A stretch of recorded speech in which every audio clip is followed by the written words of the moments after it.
أعوذ بالله من الشيطان الرجيم بسم الله الرحمن الرحيم. Bangsa setan, ya, bangsa setan itu ada dua ya, jadi jin dan manusia kan. Nah, setan dari bangsa jin itu adalah untuk menyesatkan manusia, untuk memberikan ujian. Manusia ini taat atau enggak? Itu lewat mereka.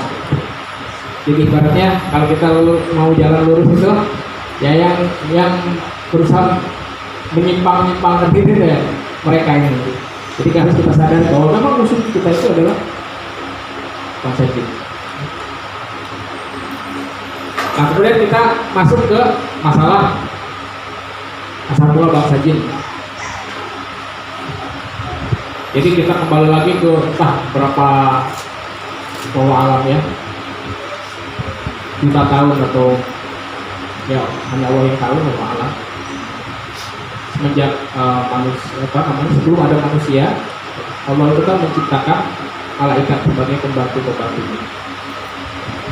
Nah, malaikat ini memiliki kepala, ketua. Terus malaikat yang jumlahnya wallahualam banyaknya itu ada namanya Azazil. Azazil ini adalah kepala malaikat yang sangat taat kepada Allah SWT. Memang sifat malaikat itu tidak ada membangkang, ya, tidak ada bertanya seperti orang Yahudi ya. Kalau dikasih perintah, nanya buat apa sih? Tidak ada ya, langsung kerjakan ya. Nah, kemudian Allah berniat untuk menciptakan kehidupan, ya, menciptakan suatu tempat untuk ditempatkannya khalifah yang namanya dunia, yang namanya bumi. Pada saat itulah Azazil dipilih untuk sebagai percobaan gitu, jadi khalifah itu. Azazil diturunkan dan bersama ya anak turunannya, yaitu bangsa jin. Tetapi yang diharapkan oleh Allah bahwa mereka akan menjadi khalifah di bumi itu tidak sesuai harapan.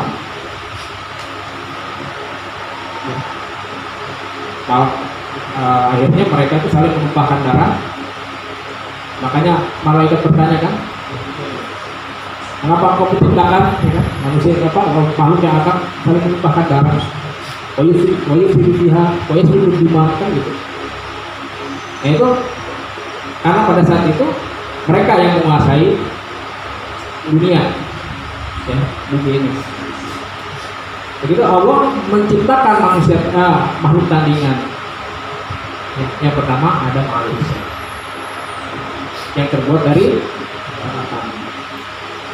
Kalau iblis terbuat dari apa? Api. Nah, itu iblis itu nama setelah Allah mengutuk ya, mengutuk Azazil. Dulu namanya Azazil. Jadi setelah Allah murka, dikeluarkan dari surga, itu namanya jadi iblis. Nah, pada saat itu kemudian Allah ciptakan Nabi Adam dari tanah. Nah, yang tidak dimiliki oleh iblis yaitu ilmu pengetahuan. Nah, Allah mulai memberikan pengetahuan melalui malaikat. Kasihlah 30 nama. Ini nama-nama ini hafalkan. Ya. Kemudian pada saat malaikat tanya, ini apa namanya? Disebutkan oleh Nabi Adam. Oh ini apa? Ini pohon. Ini sungai. Ini sederhana. Dari situlah iblis mulai cemburu ya. Cemburu. Kok dulu saya diciptakan gak kasih pengetahuan? Nabi Adam dibuat dari tanah, kok dikasih nama-nama gitu? Ya, itu menghafal nama dan bisa menjawab gitu. Nah, itu asal mula ilmu pengetahuan. Semakin lama semakin benci, semakin lama semakin benci. Dunia juga semakin kacau. Ada di tafsir Jalalain yang bahwa seluruh manusia adalah Banul Jan yang menempati dunia itu. Akhirnya setelah itu Allah musnahkan ya, bangsa jin ya, semua keturunannya, sampai akhirnya banyak mereka yang sisanya itu lari sebagian ke pantai dan sebagian lari ke gunung. Makanya orang kalau nyari wangsit bukan di kota, bilangnya ke gunung ya. Karena itu memang kumpulan bangsa jin, sisa-sisa. Tapi bukan sisa juga, karena mereka pernah tinggal bangsa jin itu sama seperti kita, punya istri, punya anak, ya, punya jabatan, ya, punya posisi, punya tempat, punya RT, RW, segala macam, punya negara, punya kerajaan. Ada mungkin. Mungkin bukan masjid ya, makam. Itu seperti itu. Akhirnya pada saat itu kemudian, nah ini tipu daya iblis pertama kali ya kan, untuk karena apa namanya cemburu dan irinya kepada Adam, kemudian berupaya semaksimal mungkin supaya Adam itu turun dari surga. Tapi memang itu semua bismillah, skenario Allah ya. Memang tujuannya bahwa Nabi Adam lah yang nanti akan menempati dunia, bukan semata-mata kesalahan Nabi Adam. Hati-hati ya. Nabi itu semuanya maksud, tidak ada yang berdosa. Jadi bukan karena kesalahan Nabi Adam makan buah khuldi akhirnya manusia itu diturunkan ke bumi.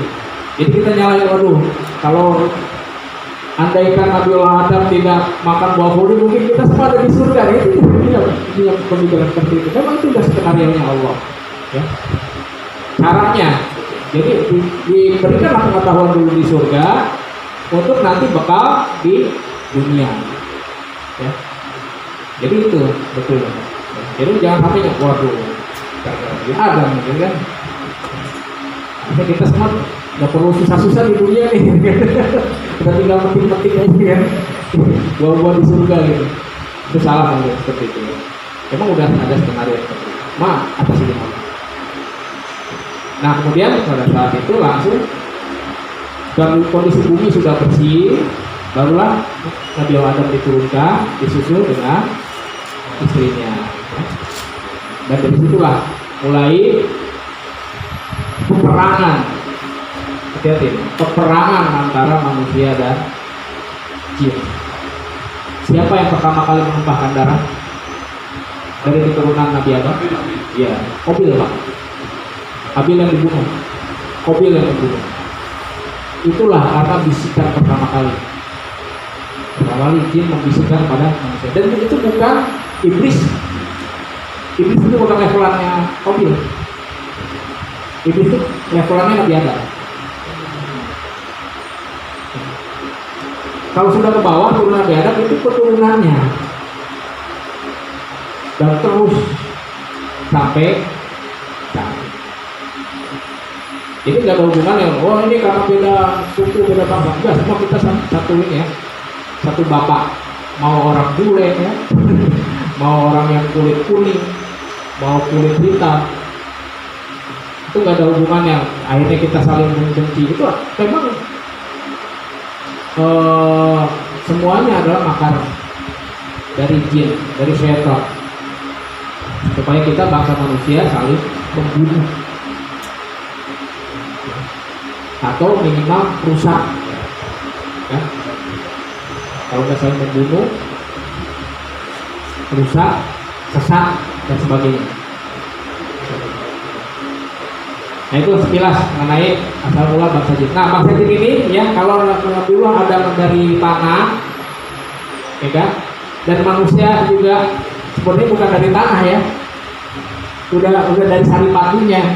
Kalau Nabiullah Adam memang dari tanah, benar-benar dari tanah lempung dibuatnya itu. Kalau dari kita lihat dari hadis qudsi, benar-benar dari tanah lempung. Kalau kita kan nggak dari tanah lempung, dari percampuran ya kan antara air mani ayah dan ibu, jadilah kita gitu ya.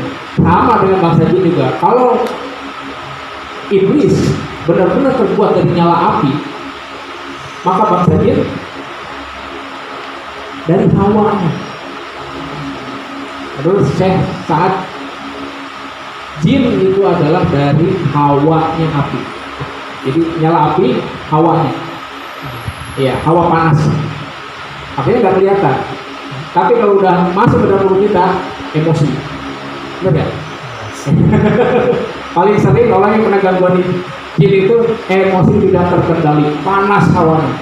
Rumah tangga berantem terus, ya, sama saudara nggak akur, ya, sama anak pengen yang marah, ya, sama orang tua ngelawan, ya, orang tua sama anak maki-maki, nyumpahin segala macam, panas hawanya. Nah, itulah seperti itu. Kenapa? Kok kalau kena gangguan nggak ada gitu, jadi adem gitu ya? Ada. Jadi soleh gitu, ada. Jadi rajin baca Quran. Saya kena jin nih, gitu kan? Jadi hafal 30 juz, nggak ada. Mustahil. Tahu tujuan akhir mereka? Tahu nggak tujuan akhir mereka? Yang paling utama apa? Sholat. Ingat, sholat. Saya beberapa kali meruqyah kakek nenek umur 73 tahun, 75 tahun berhenti sholat. Termasuk juga ada yang belajar ilmu yang namanya ilmu apa namanya? Ilmu kasyaf, ya, pembuka ini, ya, ilmu hikmah. Tahu nggak akhirnya? Nggak sholat, sholat itu dalam hati. Ya, karena apa? Sholat itu adalah bukti penyembahan kita yang paling tinggi, di mana manusia menjajarkan kepalanya, bagian tubuh yang paling tinggi itu sejajar dengan tanah. Gak ada ibadah yang lain selain sholat. Makanya tujuan akhir mereka itu sholat. Beda antara Islam dan kafir, sholat.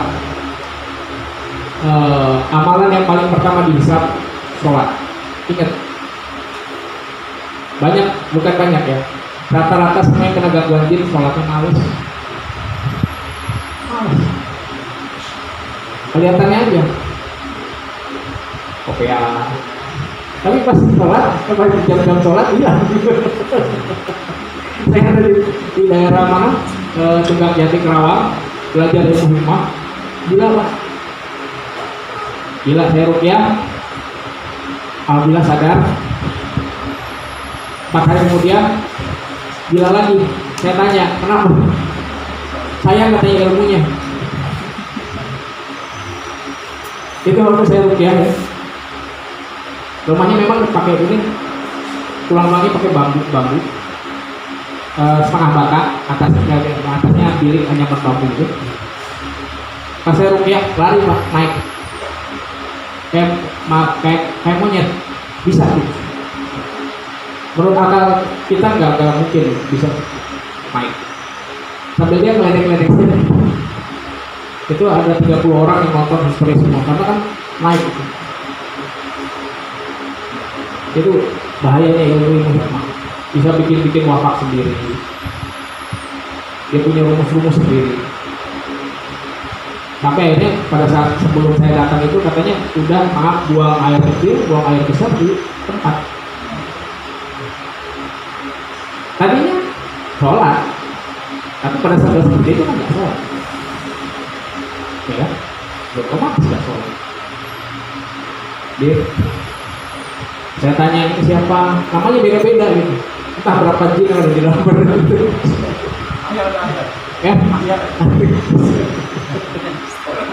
Ya, itu tujuan akhirnya seperti itu. Yang sama yang kena jin nasab di daerah mana? Bogor.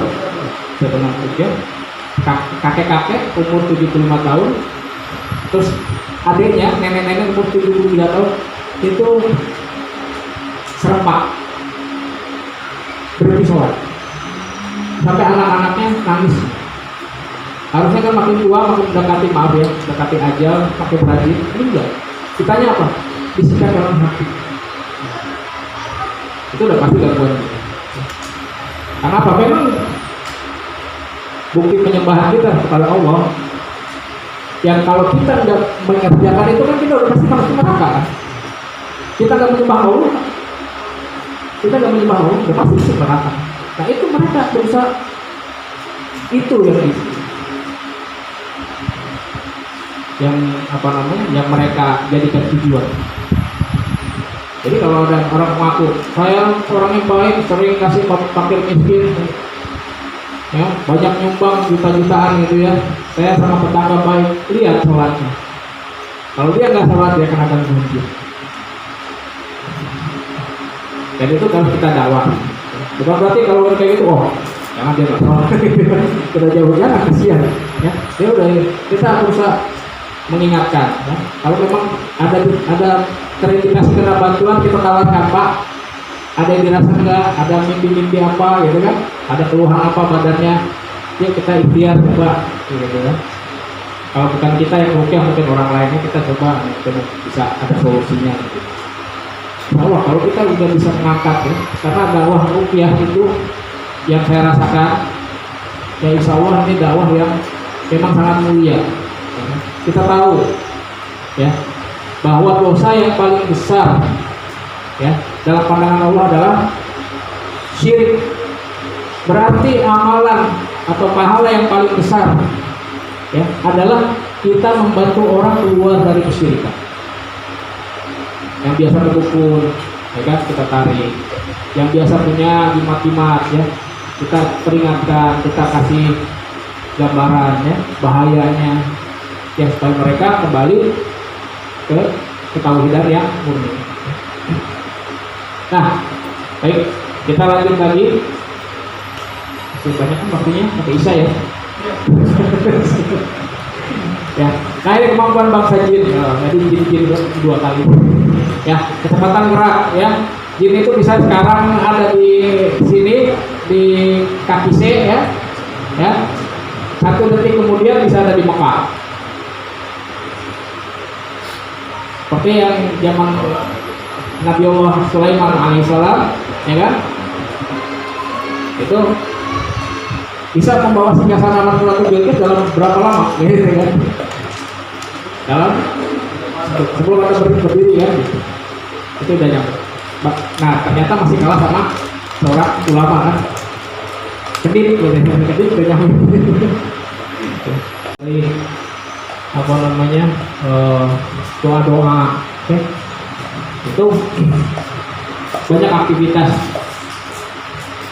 ya di suatu tempat itu. Bahkan ya mungkin ada orang yang nggak punya apa namanya gangguan pun bisa mengalami misalnya benda jatuh ya. Karena memang kemampuan membawa benda gitu, melayang gitu ya. Itu bukan tahayul, itu bisa terjadi. Karena bendanya memang benda fisik, itu kagak terlihat oleh kita, tapi jinnya agak terlihat oleh kita. Kalau bendanya iya kelihatan. Dan tiba-tiba kok pensil yang jadi sendiri di sekolahan yang kosong, gitu. Itu bukan berarti orang yang melihatnya kena gangguan. Nah, kalau yang kena gangguan itu kalau dia melihat yang membawanya. Kalau pensilnya kan memang benda fisik, ya kan, benda yang terlihat, benda nyata. Pensilnya bisa diambil. Nah, karena memang kemampuan mereka membawa benda. Tiba-tiba kok jatuh, tadi ada tuh, ya kan? ya kan? Memang betul itu ada gerak apa, aktivitas seperti itu. Misalnya, saya sendiri beberapa kali mengalami ya. Dulu waktu di pabrik, saya mulai merukyah itu sebetulnya kalau dari tahun 2007 kan. 2007, udah sempat vakum, ya kan, mulai aktif lagi. Ya 2 tahun ini lah. Jadi dulu waktu di pabrik memang sering juga kalau ada yang kesurupan itu anak yang dipanggil untuk kerja. Jadi sempat waktu makan itu juga kursi ya di kantin pada saat habis maghrib, sholat maghrib. Waktu itu apa lanjut lembur, ya kan? Karena anak non-shift kan, pulang jam 5 tapi ada kerjaan. Anak cari tuh makanan jatah shift 2 yang masih sisa. kan ada yang sisa-sisa makanan masih berapa box gitu ya, makan sendiri itu kursi kret gitu. Tapi kalau kita punya keyakinan yang kuat dan kita tidak punya rasa takut, itu mereka juga takut, gebrak pergi langsung berhenti itu. Ya, tapi kalau kita takut itu makin jadi. Ingat, karena mereka itu memanfaatkan pertama dari ketakutan kita, kemarahan kita, ya, iri kita, kebencian kita, ya, kesedihan kita, putus asa kita, itu mereka tuh akan lebih kuat tenaganya, powernya. Kalau kita makin takut, makin sering didatangi, makin sering diganggu, karena udah tahu kelemahan kita, udah takut, udah tahu nih. Kalau kita misalnya ada orang yang dia udah dengar kata kuburan aja udah ngeri gitu. Pada saat lewat kuburan memang disengaja gitu menampakkan diri. Sedangkan orang lain ya yang udah setiap hari lewat situ, yang udah biasa, yang nggak ada rasa takut, biasa aja, nggak pernah menemukan apa-apa sama sekali. Ya itu. Nah kemudian penciuman yang kuat, ya, Pak, sangat sensitif. Ya. Tadi saya pernah, tadi ada yang dicoba. Ya. Jadi jin itu sangat membenci bau-bau wangi-wangian dan menyukai bau-bauan, aroma-aroma yang busuk. Jadi ada nanti anak kasih apa? Saya nanti akan kasih beberapa wangi-wangian yang sangat dibenci oleh bangsa jin. Nah itu bisa untuk diagnosa apakah orang ini tengah gangguan atau enggak, dan bisa juga dipakai untuk terapi. Nah kemudian ini mengecil dan membesar. Jadi jin itu dia bisa berubah bentuk, ya, dan bisa mengecil, membesar, dan juga menampakkan diri. Kemudian kerja berat. Nah yang terakhir ini, yang masih apa namanya, mungkin dianggap bagi kita hal yang biasa, adalah kekuatan akal, ya, memindahkan pikiran. Misalnya orang yang kena pelet, itu kan jadi pikirannya ke seseorang terus. Nah itu jin bisa seperti itu, bisa mengalihkan pikiran seseorang. Jadi ngelihat seseorang misalnya ini dikasih sihir takrik, ya, akhirnya melihatnya itu benci terus. Itu bisa mengendalikan, untuk mengalihkan pemikiran. Nah kemudian yang berikutnya adalah membuat keindahan ini, ya. Mungkin ada yang pernah, bukan itu, mungkin sebagian tahu ya bahwa ada pendapat atau dalam hadis juga yang mengatakan musik itu haram, ya kan? Nah itu memang benar. Kenapa? Karena dalam sejarahnya musik, nyanyi-nyanyian yang melalaikan itu adalah ciptaan jin itu. Jadi peruqyah syar'iyyah sebisa mungkin menjauhi musik. Ya, jadi kalau ada yang masih suka musik, kalau coba-coba menjadi peruqyah syar'iyyah itu akan balik, serangannya akan berbalik. Karena di ruang hati kita masih ada apa ya, menyenangi sesuatu yang melalaikan. Coba ada kan sering banget orang pada saat apalagi anak-anak muda sekarang mellow. Jadi mendengar musik ini sedih, ya kan? Dengar musik yang menghentak-hentak, ya, wajah-wajah sendiri kan gitu. Bahkan gini. Nah itu semuanya adalah makarnya jin itu. Jadi kalau antum misalnya berniat untuk menjadi peruqyah, jauhi musik, stop, ya, ganti dengan dengarkan murattal.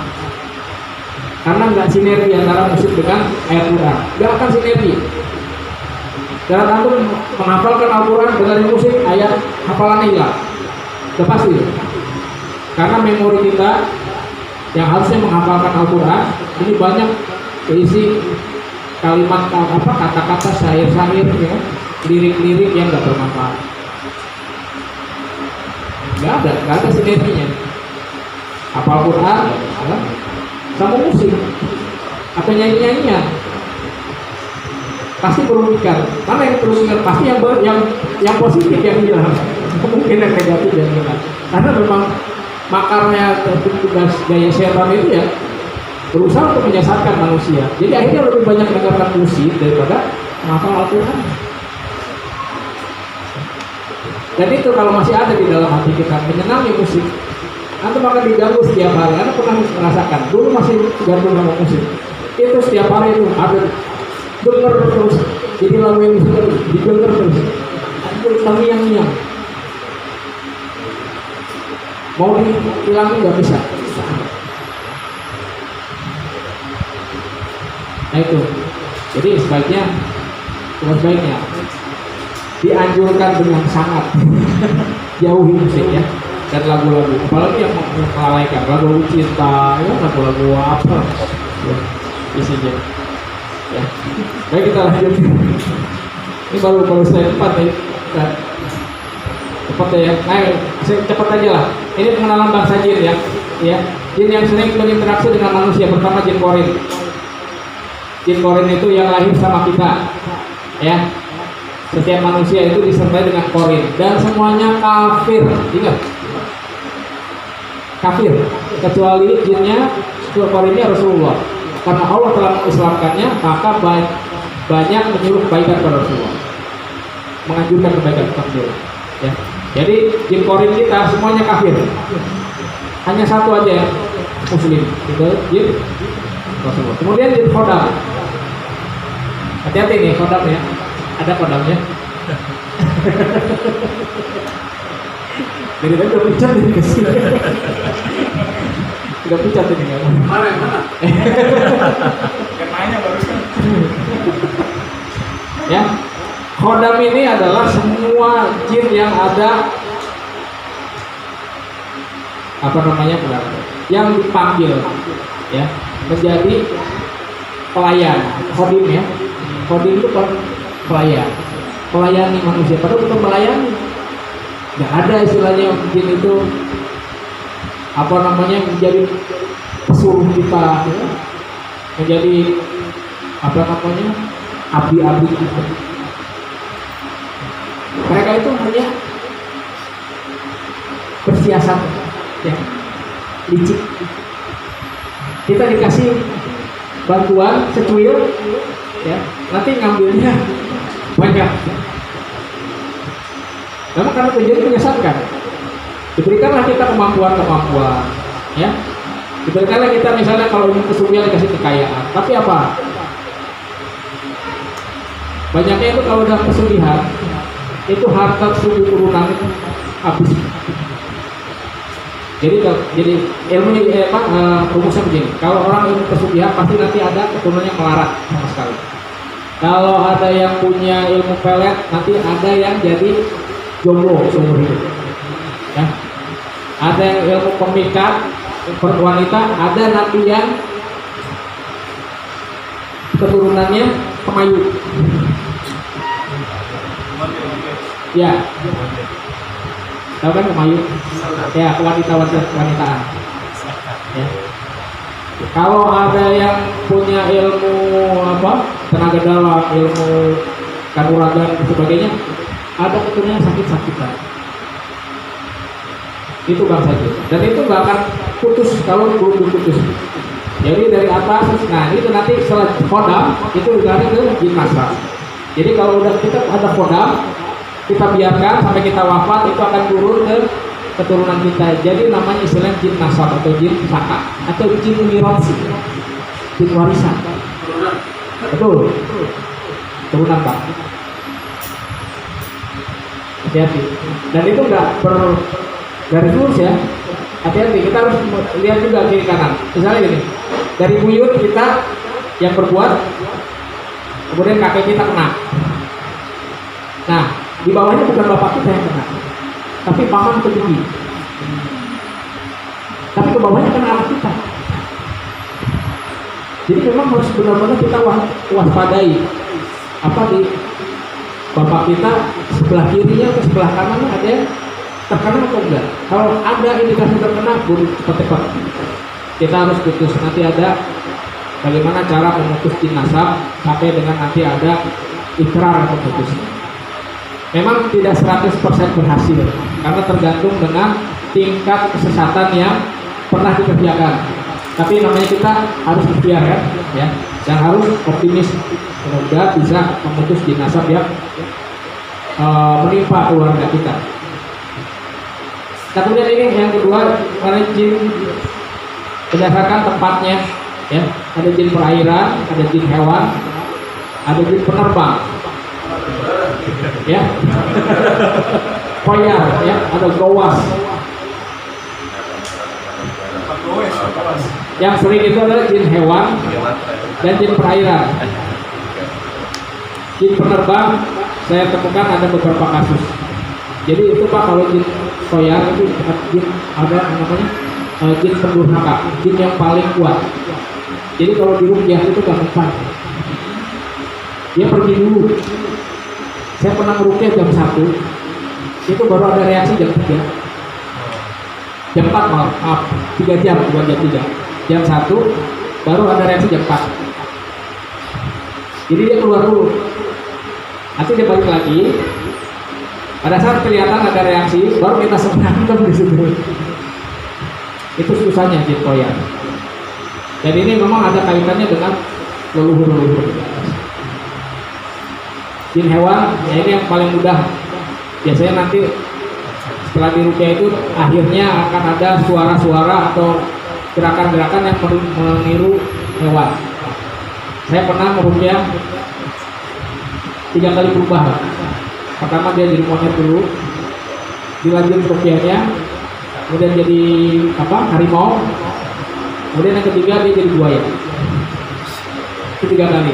Sampai istri yang saya ruqyah sampai kaget, kok bapak bisa begitu ya? Suami saya bisa begitu ya? Itu ya. Nah, itu karena dia punya 3 pegangan. 3 pegangan. Katanya yang maaf ya, saya sebut daerahnya. Yang satu katanya dari Cirebon, yang 2 dari Bandung. Jadi masing-masing bawa. Dan itu kalau yang seperti itu, insya Allah lebih mudah ditangani daripada yang jin koyar. Dan jin perairan juga saya pernah. Cuman kasusnya jarang sekali, cuma 1 kali. Baik, kemudian kita lanjut. Nah, jenis gangguan pada manusia ada 4: kesurupan, sihir, hasad, ain. Ya, kesurupan ini bukan kesurupan gitu ya, bukan. Kesurupan itu macam-macam, nanti saya sebutkan. Ya. Sihir ini kasus yang paling banyak sekarang yang saya tangani. Ternyata zaman modern ini sihir itu masih laku. Ya, orang itu masih menggunakan jasa-jasa paranormal dan dukun. Ada yang dikirim dari Tegal, ya, dari Magetan, dari mana itu ada. Jadi memang sekarang ya lagi beradu ini antara tukang sihir dengan ruqyah syariah. Jadi yang berbuat ini, yang ngobatin ini, ngobatin ini. Dan itu kalau di Facebook itu berantem Pak, berantem. Jadi ada juga dukun-dukun yang menyusup ke grup ruqyah syariah, banyak. Jadi pada saat bilang kita bilang begini, diserang terus. Oh ini dukun, kita tahu ini dukun semua. Dukun. Dan memang sengaja menyesatkan. Jadi pada saat ada member gitu ya, yang tanya, saya mengalami ini gimana caranya, langsung itu menjawab, kamu harus ngerjain ini, begini, mandi ini. Akhirnya nama moderator dihapus. Jadi sebelum ruqyah syariah itu mereka juga aktif. Nanti ada dikatain sama moderator ya, oh ini dukun semua. Kalau kalian nggak bisa diam, akan di-kick. Jadi maksud kita, kenapa kok dukun boleh juga masuk? Bukan boleh, bukan nggak mempersilahkan, tapi silahkan nggak apa-apa masuk, gitu, supaya mereka dapat hidayah maksudnya. Tapi ternyata banyak juga yang akhirnya menguasai forum gitu. Ya. Nah, ini oke, kita lanjut. Nah, ini jenis-jenis kesurupan ya. Kesurupan sebagian, kesurupan total, permanen dan temporer. Ada yang juz'i, kuli, gaib dan qaib. Ya. Kesurupan sebagian itu kalau orang yang ketahui kalau di ruqyah itu tangannya gerak, ya kan? Atau kepalanya. Katanya ada yang merem tapi matanya kedip-kedip. Itu kan cepat gerak. Itu salah satu reaksi kesurupan. Jadi begini, kalau kita kan bola mata diem ya. Perhatikan kalau lagi di ruqyah mata merem, nggak ada reaksi, ya badan anteng, tapi matanya bola matanya kerak-kerak itu kesurupan. Kemudian kesurupan total ini sampai nggak bisa menguasai yang diucapkannya juga keluar berdasarkan kendali dari yang ada di dalam badan. Kemudian kesurupan permanen ini yang bahaya, gila. Ya. Orang gila itu, Pak, sebetulnya gangguan jin. Ustadz Junaidi dari QHI. Mana? Ya, Ustadz Muhammad Junaidi yang narasumber di Trans 7 acara ruqyah. Itu beliau alhamdulillah sudah banyak menyadarkan orang-orang gila. Karena memang gila itu juga gangguan jin, tapi memang tergantung tingkat keparahan gilanya ya. Ada yang langsung dengan ruqyah sekali bisa sembuh, ada yang berkali-kali ya, baru bisa mencapai kesadaran kembali. Nah, kemudian ini kesurupan temporer. Ini tergantung tempat dan waktu tertentu. Jadi ada orang yang kena gangguan itu pada saat jam-jam tertentu, misalnya habis asar, tiba-tiba mau kaki berat, ya, atau misalnya kepala sakit, ya. Ada yang sampai pingsan setiap jam 9 malam. Anak pernah ngomongin itu setiap jam 9 malam pingsan. Jadi orang kan bingung ya, udah ke dokter kalau sakit ya terus gitu. Ini kok setiap jam 9 malam pingsan. Ternyata gangguan itu namanya kesurupan. Almas kalau kata Arabnya itu. Jadi sebenarnya nggak cocok dengan istilah kesurupan kita. Kesurupan kita kan gimana sih kayak orang gila gitu ya. Tapi sebenarnya kesurupan kalau dalam ruqyah itu adalah ketempelan karena gangguan. Baik, lanjut. Nah, masuk ke sihir.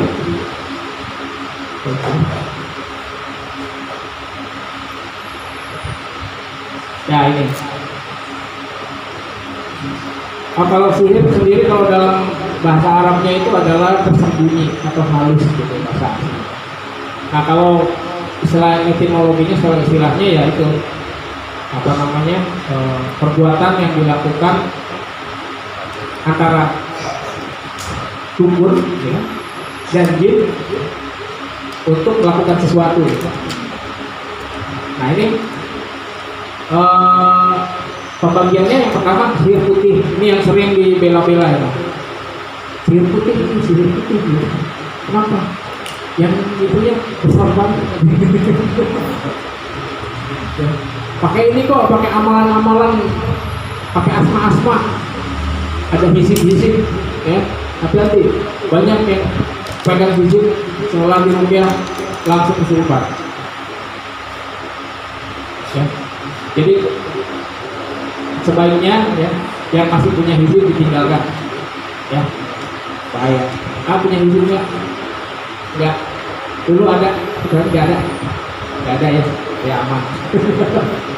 Ya. Atau misalnya yang apa namanya, baca-baca misalnya Al-Ikhlas 14.000 kali, ya. Jadi kalau menurut saya saat tidak ada salah dalam bacaan Al-Quran. Al-Quran itu asma Allah. Yang salah adalah niatnya. Nah, itulah makar setan. Pada saat kita salah niat, itulah yang dimasuki. Itulah yang diganggu. Pada saat kita ingin kebijayaan lewat ini, lewat itu, ya, supaya bisa ini, bisa itu, ya, dengan bacaan-bacaannya atau doa-doa yang tidak ada tuntunannya, disitulah dia masuk. Karena setan itu juga cara menggodanya dari berbagai tahap kan. Misalnya dari orang yang misalnya manusia, ya, pada saat itu dipilih antara dia mau kafir atau Islam. Setelah Islam, ya kan, ngaku Islam, tapi antara sholat atau enggak kan gitu, digoda, halusnya. Kemudian dari dia sudah sholat, pengerjaannya sesuai atau enggak? Bisa jadi dia sholat tapi sebenarnya batal terus, nggak diterima terus. Ya, di situ juga, karena dia mungkin nggak digoda oleh setan itu supaya tidak menuntut ilmu dan sebagainya. Nah, pada saat sholatnya sudah sempurna, terakhir apa? Ria. Sampai setingkat itu. Sedangkan ria itu walaupun disebut kecil tapi syirik tetap. Ya, ria itu jangan dikira karena syirik kecil gitu. Ini ada syirik akbar, ada syirik asghar, syirik kecil. Mau kecil mau besar itu tetap syirik. Dan itu dosa yang tidak diampuni oleh Allah kecuali Allah yang menghendaki. Kenapa? Kalau sudah syirik asghar, dia minta mengharapkan pujian dari orang lain, sedangkan pujian itu segala pujian itu hanya untuk Allah. Nanti dia mengambil hak Allah untuk dia. Itu disebut syirik. Kenapa kok dia cuma dia aja pengen dipuji orang, tapi kok syirik? Karena dia mengambil hak Allah. Ayat pertama dari Al-Fatihah, Alhamdulillahirabbil alamin, batal gara-gara itu. Kalau alhamdulillah sudah batal, berarti sholat kita batal. Ya kan? Karena sholat itu pakai Al-Fatihah. Kalau kita sudah menginginkan ada pujian yang harusnya semua pujian hanya untuk Allah, tapi kita menginginkannya, berarti kita sudah membatalkan apa yang kita ucapkan sendiri, apa yang kita baca sendiri. Makanya di situ orang kenapa sih kok ria aja, kok sirik sampai segitu dulu? Kenapa nggak bunuh orang aja yang buat sirik gitu ya? Kenapa nggak berzina aja gitu? Cuma pengen kelihatan orang aja kok, pengen dipuji orang aja supaya hati ini senang. Karena dari alhamdulillah segala puji bagi Allah, yang harus segala puji segala semua tanpa terkecuali ya. Tapi kita menginginkan pujian itu ada yang masuk ke kita. Itulah jadi sebabnya sih. Jadi menginginkan derajat kita sama dengan Allah gitu. Kita nggak menyejajarkan makhluk dengan Allah, kita tidak menyejajarkan benda-benda sama dengan Allah, tapi kita menyejajarkan diri kita dengan Allah itu. Itu bahaya sih. Nah ini, kita lanjut ke sihir hitam, aswad. Ini ada 3, tafriq, mahabbah, dan musdawi. Sihir yang paling tua itu adalah sihir tafriq. Jadi adanya sihir pertama kali, ya, Bapak sekalian, itu adalah sihir pemisah antara suami istri. Ya, itu ada termaktub di dalam surat Al-Baqarah ayat 102. Itu ada sejarah.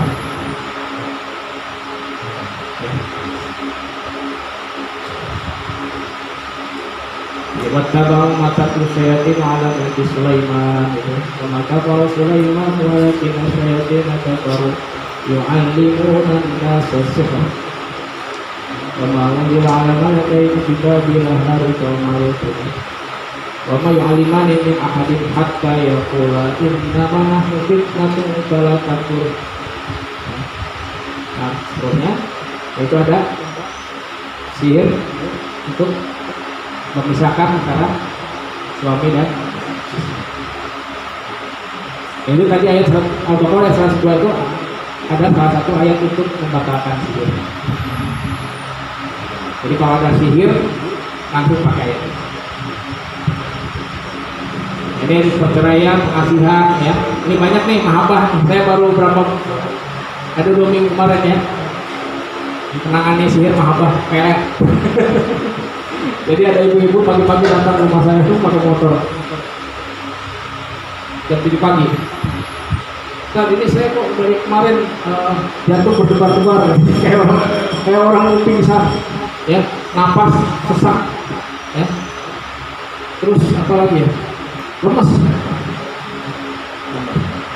Tadinya beliau kira karena beliau punya usaha itu kerjaan dari lawan bisnisnya pakai sihir, karena dia semalamnya katanya mimpi lawan bisnisnya itu datang, ya, sama genderuwo di belakangnya. Saya langsung nggak mengiyakan, kan dulu Bu, jangan seuzon dulu. Ya, jangan seuzon dulu. Nah, itu saya ini pakai, ya, deteksi dulu, ya, sihir atau enggak. Mudah seperti nanti ya, cara deteksi sihir. Oh, ibu ini positif kena sihir, ya. Langsung saya rukyah, ya, muncul, ya, jinnya itu muncul. Jadi ternyata jinnya jin muslim. Jadi si ibu itu karena beliau jangan ada yang menyukai. Bapak Haji, ya, Bapak Haji sudah benar. Nah, Bapak Haji ini datang ke kiai minta amalan, ya, untuk menundukkan hati si ibu ini. Ya. Dikasihlah amalan-amalan diri.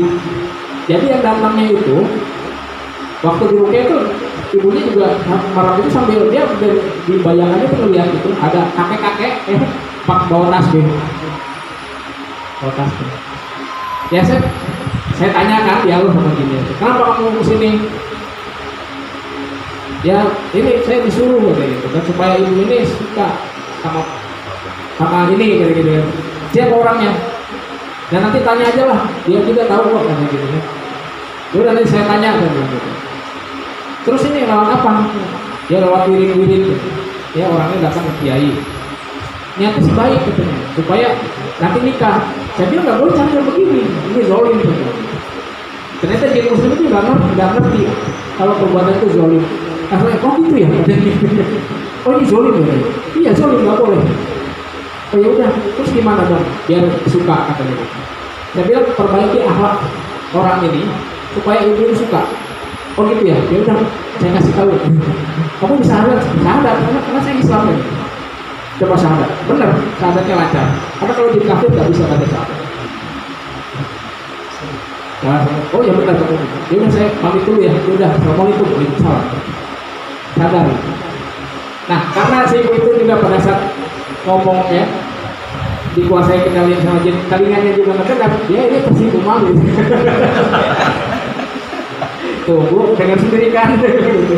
Ibu jangan sendirian dulu, gitu. Ini sih mahabbah, ini bukan. Terus kok kenapa ada desa? Saya sesat ya, dia dikirimnya jinnya kakek-kakek, napasnya udah tinggal setengah, udah pasti itu sesat ya, gitu. Ini kayaknya jin yang udah gak ada job dan kalau yang punya job yang masih muda mungkin itu segar loh. Tapi karena itu anaknya sesat kepada dia lah. Bisa. Ya, break dulu ya.